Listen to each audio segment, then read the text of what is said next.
Hello and welcome back to K Let's Scope. My name is Sofian Siddiqui, and joining me today is Nicholas Abatiello, editor in chief of Kaleidoscope, and Matthew Chen, esteemed staff writer. Before we begin our discussion of the recent election, I just want to say that any opinions expressed in this podcast, regardless of what position they may support, are not representative of Kaleidoscope, which is a multimedia organization that is not affiliated with any political organization.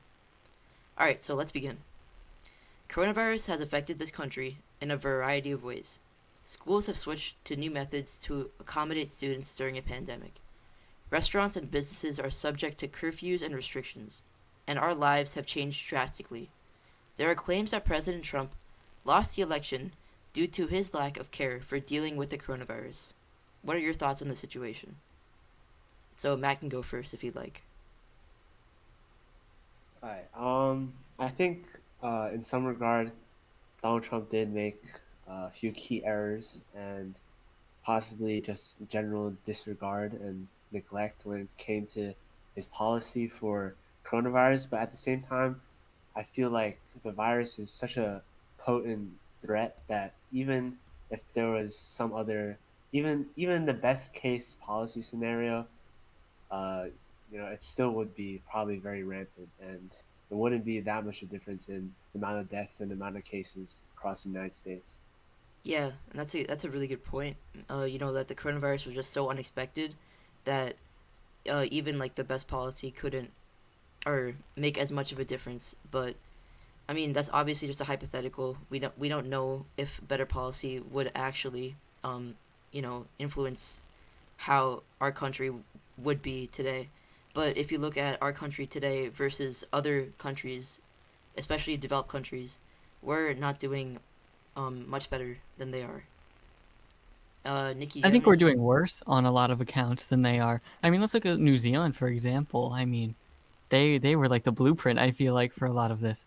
But for in my opinion, I think that with his handling, I don't know so much if it's more policy based, but I just feel like it was more the way that he handled it and commentated on it is where he maybe lost votes because maybe if you're not as big of a Trump supporter, you see the drastic effects of the virus. And especially when he got it and still was like, don't let it run your life. Like, I think if you have someone who was affected by it directly, I think that's almost like not an attack, but they were probably not too happy with that statement. Donald Trump believes that election fraud has occurred throughout the voting process, placing large amounts of blame on mail-in ballots. Do you think mail-in ballots could have opened up the possibility to voter fraud? And we can start with Matt.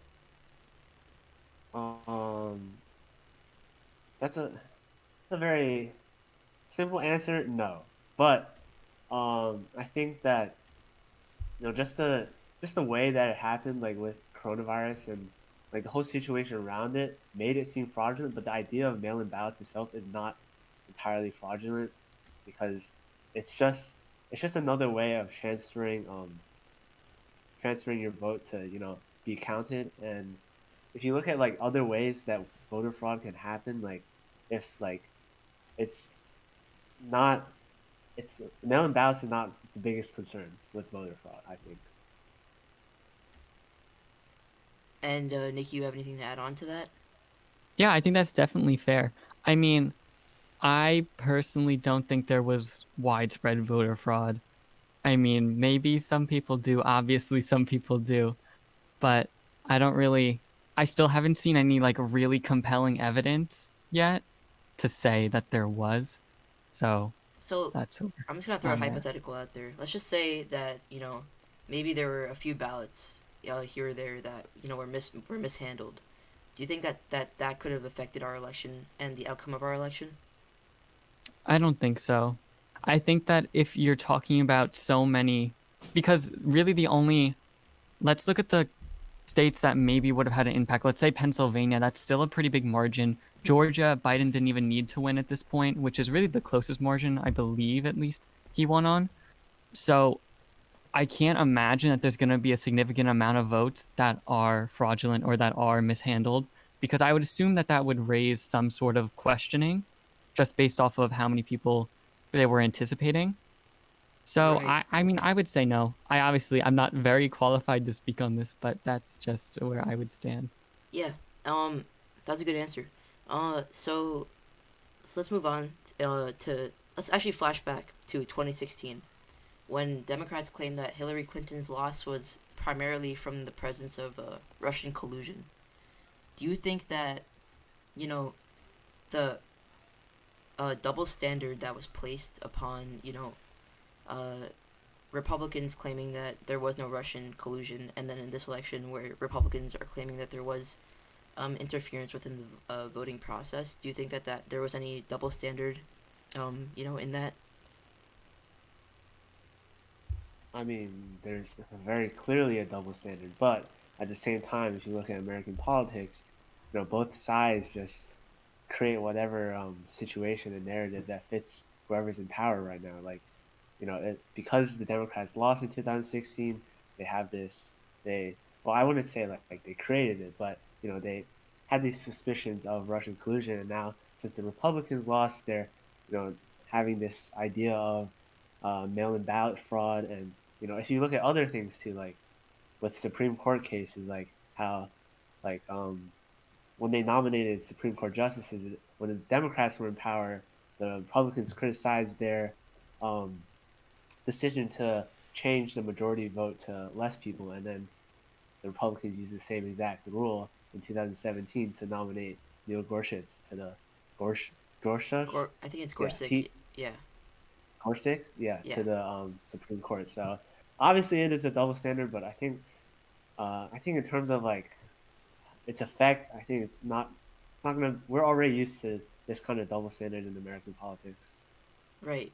And now here's my question: do you think that our country is in some way facing detrimental effects because of a two-party system? And do you think that there would be a better form of, a political organization in this country?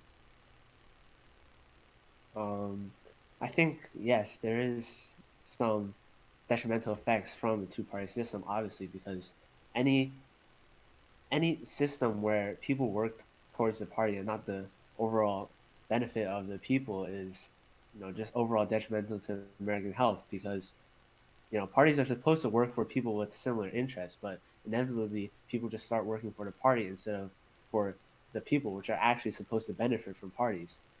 And um, people in the end, like we're supposed to work. We organize parties in order to best promote our collective interests. But when people start putting their party values ahead of like actual interests and actual um, policies or things that they're trying to change in society, then it becomes detrimental.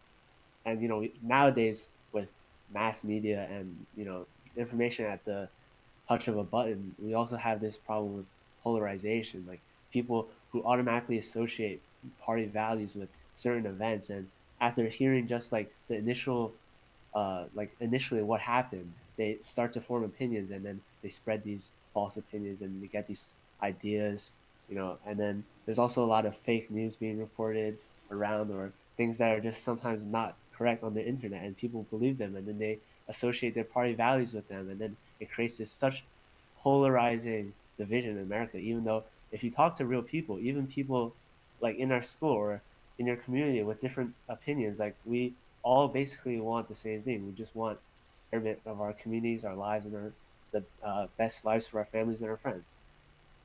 Right, and that's a really good point. The polarizing effects of the two-party system aren't representative of what a lot of Americans actually want, which is, a life, liberty, and pursuit of happiness. And the two-party system sometimes can cause, as you said through mass media, a hysteria, like, sort of just hatred towards the other side of the political spectrum, which in many cases isn't warranted. And I don't know if Nikki has anything to add on to this.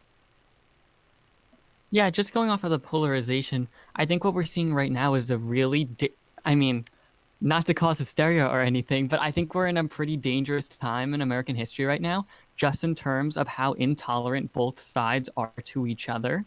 And I think right now what we're seeing is Republicans and Democrats are just like, you're automatically evil if you're on the other side, is what we're seeing a lot. And that could just be how the media portrays it. But I know a lot of people, maybe who are on the left, saying, I would never be friends with a Trump supporter, sort of thing. I think that this is a really big divide right now in America.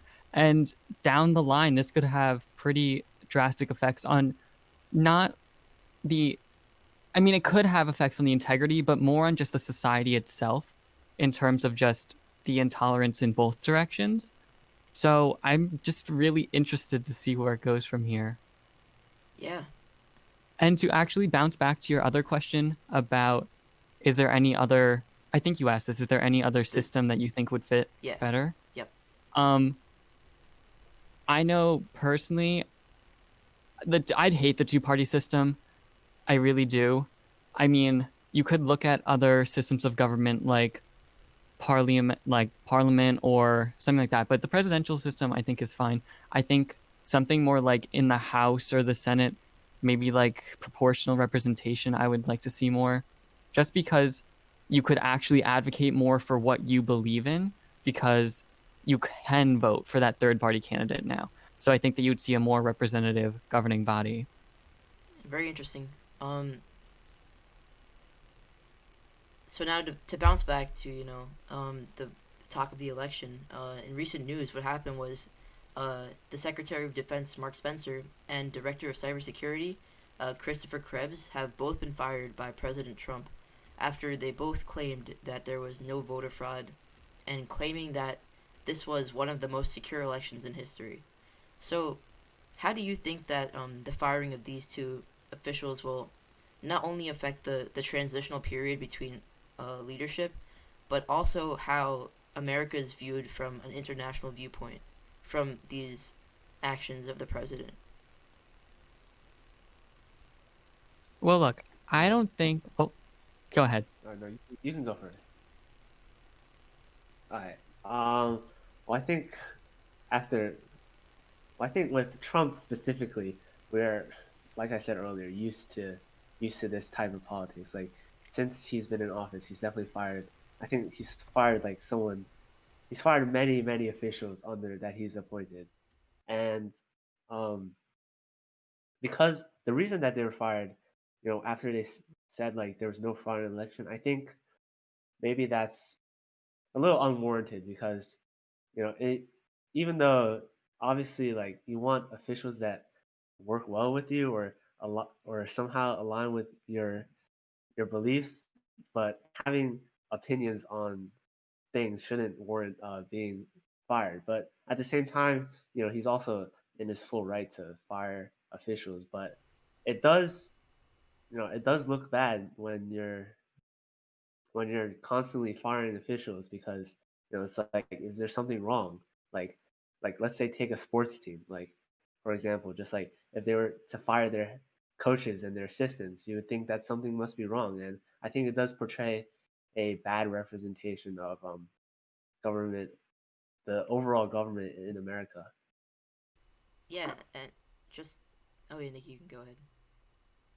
Yeah, I think, in all honesty, the United States of these past 4 years, it can't get much worse from an international perspective when you're looking at just the functioning here. It's been quite an interesting past 4 years, and I think there's more yet to come.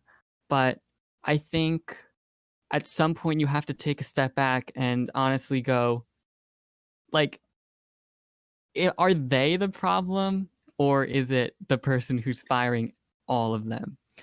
Because I mean, I don't know what the defense secretary and cybersecurity officials have to do really with the transfer that much. But I mean, there's only a couple of months left in his presidency, just to go back to your original question. So I don't think it's going to have too much of an effect on the transfer. I think it more just hammers in the message that Trump is saying there's fraud. I don't want to leave the office. And yeah, just to a greater extent, is were those officials fired because of their lack of fulfilling their duties as defense secretary and cybersecurity official, or were they fired because of their just claims that there was no voter fraud? And is that enough to warrant getting an official fired that is in charge of one of the most important uh, roles in our nation national security? So that's a really big argument right now. Um, Is there any other reasons that he gave for firing them? um, I don't think that there were any reasons given. I think even this is speculation, obviously, but just What was the proximity after? I think it was within a couple of. I think it was probably within 24 to 48 hours. Okay. I mean, I would say just based off of that in and of itself, I mean, what else did they do in the past 48 hours that would warrant them getting fired now? Yeah, I mean, I think they got fired not for not fulfilling their duty, but for not just following what the president thinks at this point. right. All right, so let's move on to transition of power. So, throughout history, there has always been a peaceful transition of power between, the current president and the future president throughout history. And now, how does President Trump's failure to concede affect our country and the system of democracy in itself? Um, well, I think that right now Trump is just he's like trying to save face a little bit. I feel like he's just not he just he just can't believe like the election results. Like he just doesn't want to accept the election results, and he's not conceding. As far as peaceful transfer of power, um, I don't know if him not conceding represents that he's gonna um use violence or incite his supporters to cause violence in order to or any other any other method of violence to somehow disrupt the transfer process. But I think eventually, if this mail-in ballot thing is completely proved once and for all, I think he'll concede, and I think it will probably be peaceful because there's really nothing that he can do, you know, anyways, to not have a to not prevent Joe Biden from taking office in January. Yeah, exactly. And that's a really good point. Like, what can you do to prevent Joe Biden from going into office when, he's already proven to be the next president of the United States? So, in a way, you are right. Uh, there probably will be a peaceful transition of power. Obviously, that's speculative, but it's probably the most likely event to take place. Nikki, you have anything to add on to that? Yeah, I'm not really questioning at this point whether it's going to be on the government level at least, a peaceful transition of power. I'm more worried about just the citizen level with the transition because I feel like with all the current climate is just so combative and it can get violent, especially with all of the protests going on right now for various different issues. That's really the only thing that worries me. Not the government level, but the citizen level, just to see what they're going to do and how it's going to be handled by the government in the end, I guess. I mean, we already saw this was just on the election day and the days following. I mean, businesses were boarding up in anticipation for this. I mean, is that like normal? I don't think it is.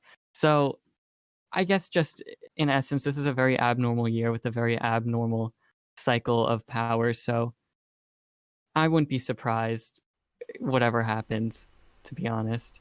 So just a question to you: do you think that so on a governmental level, you think that there will be a peaceful transition of power, but in terms of supporters of either candidate, you think that there might not be as much of a peaceful uh, atmosphere in the country? I think, in all honesty, what I'm saying is Joe Biden supporters are not going to revolt that Joe Biden's going to become president. So, what I'm saying is if the president does not concede to this election by the time inauguration day comes, there might be consequences. And it might not be from Trump saying, I want you to go out and rebel. I don't think he would say that. I hope he wouldn't say that. I think it's more just the precedent he set before where, Proud Boys stand back, stand by. Like, he didn't directly tell him to like stop, and he didn't what's the word? Not condone their actions. I don't know if I said that right, but you know what I'm talking about.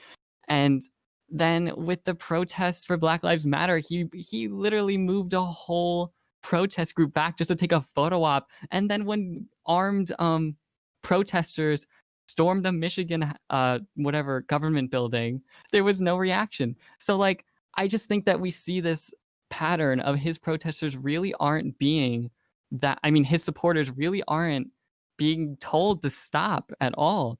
So that's really the main thing I'm worried about is not him directly telling them, but them getting the message like he hasn't conceded yet, like I have to act now. Like that sort of thing. And not to be biased or anything, but just in terms of what you just said, that is even kind of happening already in Congress with Senator Mitch McConnell, who is backing up Donald Trump as soon as he said that he's not going to concede. Mitch McConnell totally agreed with him, and I think that's kind of the whole point of today's podcast, which was how has the two-party system really affected our country as a whole, and how has it affected our feelings towards other side of the political spectrum. And I think that we had a really good discussion of that so far. And I also think that point with Mitch McConnell goes back perfectly to what Matt said before. With it becomes dangerous when you start just blindly following your party and not actually following your beliefs or the honestly just Constitution and how the government is laid out. Right. Do you guys have anything else to add? Yeah, I mean, like if we take a look at historical examples, like Bush versus Al Gore, right? Al Gore didn't concede the election until like December 13th, I think it was, and that was a very very close race. But you didn't have, or at least this might be recency bias, but I don't think there was like mass hysteria or like this like really divided like perspective on that election, even though it was Republican versus Democrat, similar to what we have today. And but today now we have like it almost like anecdotally, it almost seems like we have people that are defined by their personality is defined by loving Trump, and then there are people that are defined by like hating Trump. Like back in 2000, you didn't see like Al Gore people like really like wearing so much Al Gore merch or George Bush merch. Like obviously that's like a tiny example, but in the overall polarization, I think it's really troubling to see like how like just how polarizing, like simply put, how polarized everything is, and how like people will just like they look up to these politicians and they think, wow, these politicians are like they almost like it's almost like a religion. Like they almost like pray to these politicians or like worship these politicians when it should be the other way around. Politicians have to work for us. They're even though obviously they're human, they should be considered as tools in order to effectively govern and create a better society, not the other way around. We are not working for politicians in order to have do whatever they want. They are working for us, and that's a core principle of democracy. We elect people to do things that work for us in order to create a better society and a better government.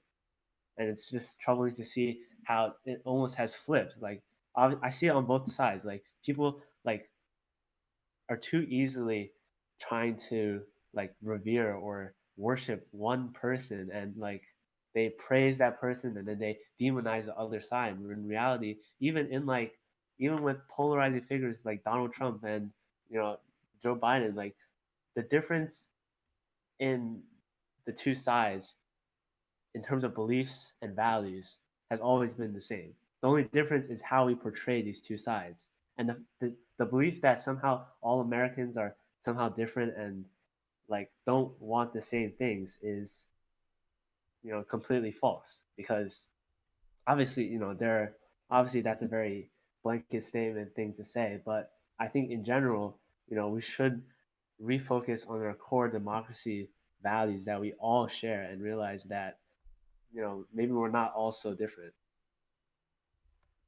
Yeah, you've really you said it really well.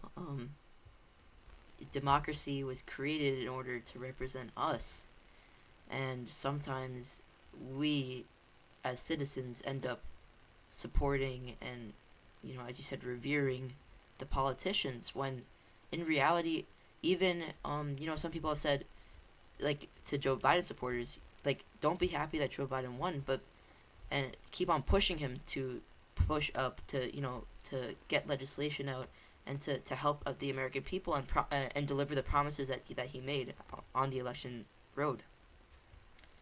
I guess just one more thing is just with COVID, it's not over yet. Like, we may have a vaccine soon, but stay safe and wear a mask, please, because it's better to do it now and not pay later.